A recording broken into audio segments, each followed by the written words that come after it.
Good morning, students. Welcome to Devasya Online Education. Today, we are going to start with fourth chapter of history. The name of the chapter is Rural Life and Society. We'll start with the introduction part. Agrarian policies. Many of the policies adopted by British did not satisfy the Indians. The agrarian policy affected the Indian peasants and landlords. How did this happen? तो काफ़ी सारी policies थी जो Britishers ने adopt की थी, but they were not satisfied by the Indians. मतलब जो पॉलिसीज़ ब्रिटिशर ने बनाई थी वो सारी पॉलिसीज़ ब्रिटिशर्स की इंडियंस सेटिस्फाइड नहीं थे. Agrarian policies affected Indian peasantry. जो भी पॉलिसीज़ ब्रिटिशर ने बनाई थी उसकी वजह से काफ़ी सारे पीजेंट्स और लैंडलॉर्ड्स, मतलब जिनकी ज़मीनें थी, वो लोग सब काफ़ी परेशान थे. And how did this happen? ये कैसे हुआ? Will see now. Let us learn in detail of the agrarian policy of the British. British colonial power established political control over the Indian territories. जैसे कि अभी तक हमने लास्ट चैप्टर्स में देखा कि किस तरीके से ब्रिटिशर्स ने अपना पावर एस्टैब्लिश किया था इंडियन टेरिटरीज़ में.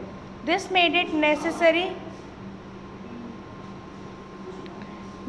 it necessary for them to bear the administrative expenses. Strain of the financial liability fell on the company.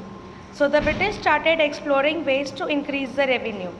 They adopted economic policy which aimed at maximizing the revenues. These policies were introduced during the period between 1793 and 1857, and by large they had an adverse effect on the life of people. तो जैसे Britishers ने सारी colonies को control में कर लिया था, इसी के चलते काफ़ी ज़्यादा एक्सपेंसेस उनके बढ़ चुके थे. जो भी फाइनेंशियल इश्यूज थे वो कंपनी के बढ़ते चले गए. तो Britishers started exploring ways to increase the revenue. उनके खर्चे बढ़ने लगे तो अब उन्हें ऐसा लगा कि हमारे खर्चे कैसे संभलेंगे, तो उन्होंने टैक्सेस बढ़ा दिए. उन्होंने काफ़ी सारी इकोनॉमिक पॉलिसीज़ को अडॉप्ट किया जिसमें ज़्यादा से ज़्यादा उन्हें मुनाफा होता रहे. And these policies were introduce. ये जो पॉलिसीज़ उन्होंने इंट्रोड्यूस की थी, this was during the period between 1793 and 1857. और उसी के चलते काफ़ी एडवर्स इफेक्ट, मतलब काफ़ी बुरा इफेक्ट हुआ था लोगों की लाइफ के ऊपर. Indian ruler expressed anger at the annexation of the territories. तो जो भी राजा महाराजा थे उन्होंने सारा गुस्सा अपनी टेरिटरीज़ के लोगों के ऊपर निकाल दिया था, क्योंकि उनकी सारी territories were captured by the Britisher. The nobles were angry because they loss their zamindari status. और नोबल्स जो थे, जो बड़े बड़े सेठ थे, वो सब अपना गुस्सा निकाल चुके थे ब्रिटिशर्स के ऊपर because they loss their status. The peasants were unhappy due to exploitative policies. तो जो फार्मर्स थे वो भी काफ़ी अनहैप्पी थे ब्रिटिशर्स की पॉलिसी को लेते हुए. The craftsman had to face unfair competition with foreign goods. तो ब्रिटिशर्स ने इंडियन इंडस्ट्रीज़ को कम्प्लीटली बैन कर दिया था और जो भी प्रोडक्ट्स आ रहा था वो फॉरेन कंट्रीज से आ रहा था.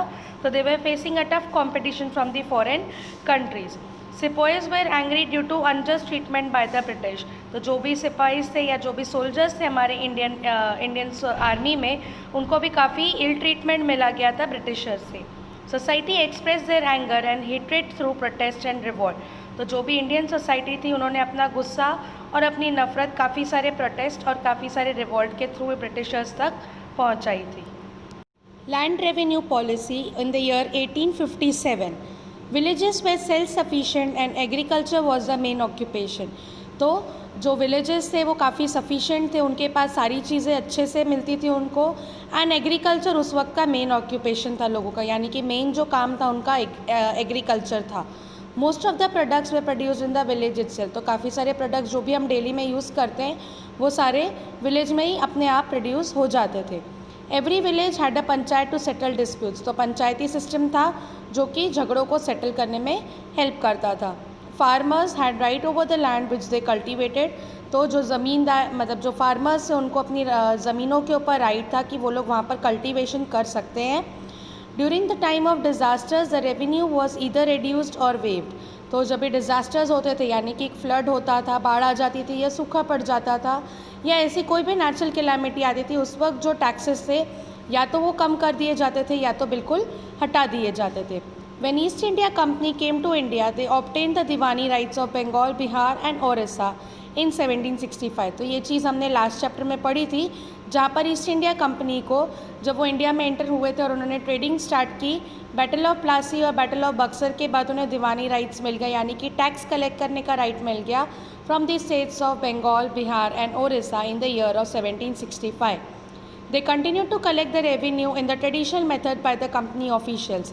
तो वो उसी तरीके से टैक्सेस कलेक्ट करते थे जिस तरीके से पुराने टाइम पर किया जाता था, यानी कि जब पंचायती सिस्टम था उसी तरीके से वो लोग अभी भी अपने टैक्सेस को कलेक्ट करते थे। Officials started collecting huge amount from the farmers unofficially. तो बड़े बड़े जो ऑफिसर्स थे, ब्रिटिश ऑफिसर्स, उन्होंने गलत तरीके से काफ़ी ज़्यादा अमाउंट इंडियन फार्मर्स से कलेक्ट करना स्टार्ट कर दिया था। When income got reduced, Warren Hastings introduced a system called Izzardari system, by which the biggest bidder was given the right to collect revenue for a period of 5 years. This system failed because the bidders were not interested in the improvement of land but started extracting money from peasants. तो basically यहाँ से हमें ये पता चलता है कि जो भी इनकम थी वो कम हो गई जब ब्रिटिशर्स की। तो उस टाइम पे वॉरेन हास्टिंग ने एक इंट्रोडक्शन किया था सिस्टम का, जिसे हम लोग इज़्ज़तदारी सिस्टम कहते हैं। और इस सिस्टम के अकॉर्डिंग जो भी ज़मीन को सबसे ज़्यादा पैसा देने के लिए रेडी होगा उन लोगों को पैसे कलेक्ट करने का, यानी कि टैक्स कलेक्ट करने का राइट मिल जाएगा, और वो राइट होगा 5 इयर्स का। बट ये सिस्टम फेल हो गया बिकॉज जो भी बिडर्स थे, मतलब जो भी पैसे लगाने वाले लोग थे, वो लोग इंटरेस्टेड नहीं थे ज़मीन को इम्प्रूव करने के लिए, and they started extracting money from peasants. मतलब ज़मीन ना खरीदने के बावजूद अपने आप, मतलब उस ज़मीन पे हक ना रखते हुए भी उन्होंने टैक्सेस कलेक्ट करना स्टार्ट कर दिया। Since the collection of tax was a vital problem, एक काफ़ी इंपॉर्टेंट प्रॉब्लम बन चुका था टैक्स कलेक्ट करने का, they introduce 3 new systems to collect revenue. तो उन्होंने 3 न्यू सिस्टम्स इंट्रोड्यूस किए कि हमें किस तरीके से टैक्सेस को कलेक्ट करना है। उसमें से पहला सिस्टम था परमानेंट सेटलमेंट, दूसरा था महलवारी सिस्टम, एंड तीसरा था तुम्हारा ryotwari system. The permanent settlement, it was Lord Cornwallis. You can see in the photo of you can see in the picture the image of Lord Cornwallis. He introduced the permanent settlement. In this system the land owners, यानी कि जिनकी ज़मीनें हैं, जिसे हम लोग ज़मींदार भी कह सकते हैं, they obtain the hereditary right over the land. यानी कि इन केस अगर किसी के फादर को कुछ हो जाता है तो उनका जो बेटा होगा उनको ज़मीन का राइट जो है वो अपने आप ऑटोमेटिकली मिल जाएगा। That is called as hereditary. मतलब पापा के बाद बेटा या बेटी जो भी राइट होगा वो उन्हें ऑटोमेटिकली मिल जाएगा। The farmers were treated as tenants and were forced to pay a fix amount as land revenue. तो जो भी फार्मर्स थे उनको एक टेनेंट्स की तरह ट्रीट किया जाता था, यानी कि जैसे वो लोग ज़मीन के ऊपर भाड़े के जैसे काम करें उस तरीके से, और इनको एक फ़िक्स अमाउंट दिया जाता था लैंड रेवेन्यू के तौर पे। Fehling which there land would be auction, अगर वो अमाउंट नहीं देंगे तो उनका जो ज़मीन होगा उसे ऑक्शन यानी कि उसे सेल पर रख दिया जाएगा।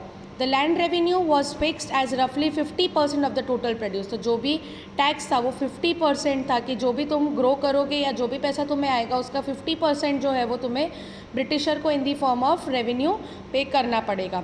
Company had an advantage due to the act. इस एक्ट के चलते कंपनी को काफ़ी सारी एडवांटेजेस थी। पहली थी they were able to get a continuous flow of revenue in all circumstances. पहले कैसे था, जब ब्रिटिशर्स नहीं थे तो क्या होता था, कोई भी डिज़ास्टर होगा तो जो भी रेवेन्यू था वो वेव हो जाता था, यानी कि कैंसिल हो जाता था, या तो उनको कम करके पे करना पड़ता था। बट ईस्ट इंडिया कंपनी के आने के बाद कौन सी भी सिचुएशन हो, जो भी इश्यूज़ हो, they need to pay the taxes on time.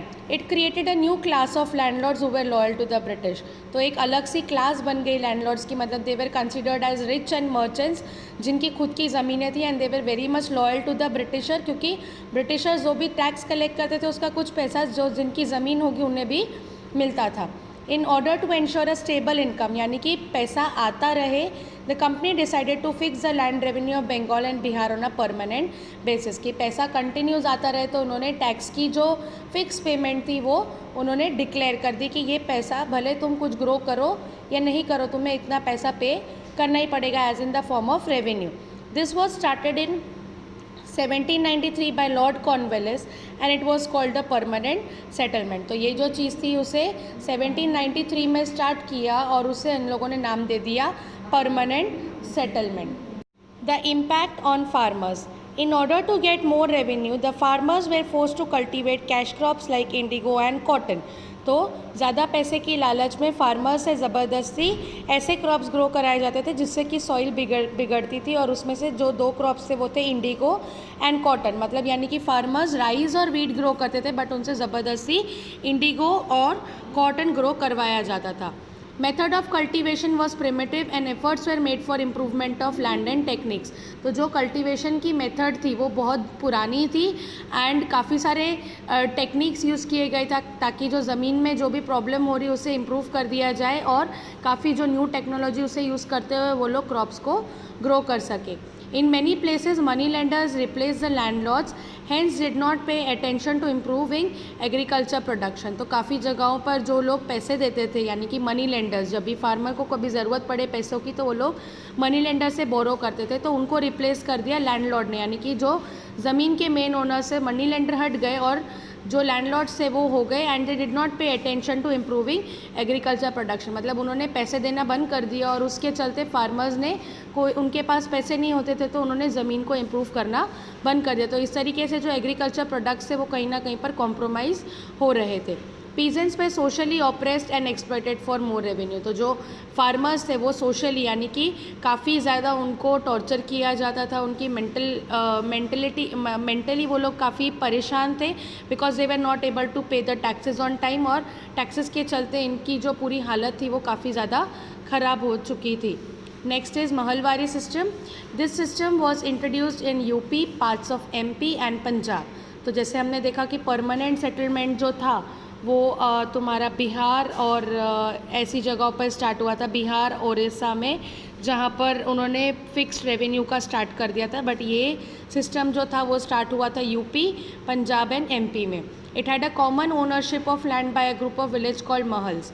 तो जो भी ज़मीन होगी वो एक स्पेसिफिक ग्रुप होगा और वो जो ग्रुप होगा वो उनकी ज़मीन होगी। जो भी ग्रुप था विलेजेस का उसे वो लोग महल्स बोलते थे। मतलब ये महल जो है ये उनकी ज़मीन है इस तरीके से।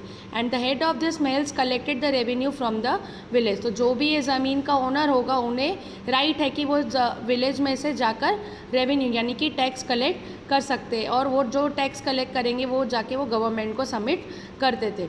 This system made the condition of the peasants pitiable. मतलब पीजेंट्स की जो हालत यानी कि जो फार्मर्स की हालत थी वो दिन ब दिन ख़राब होती गई, क्योंकि जो भी ज़मीन के मेन ओनर्स हैं ना वो लोगों ने खाली पैसा कलेक्ट किया, बट सामने फार्मर्स को कभी पैसा नहीं दिया कि वो लोग कभी भी इम्प्रूवमेंट कर सके। क्योंकि अगर वो लोग पैसे नहीं देंगे तो फार्मर्स इम्प्रूवमेंट नहीं करेंगे तो क्रॉप्स ग्रो नहीं होंगे, और क्रॉप्स ग्रो नहीं होंगे तो फार्मर्स रेवेन्यू नहीं पे कर पाएंगे, और फार्मर्स ने अगर रेवेन्यू पे नहीं किया तो उनकी जो ज़मीन है वो ऑटोमेटिकली ऑक्शन यानी कि बेचने में डाल दी जाएगी। तो ये सारी कंडीशंस को चलते सबसे ज़्यादा जो इफ़ेक्ट थे that was the farmer sector in the economy.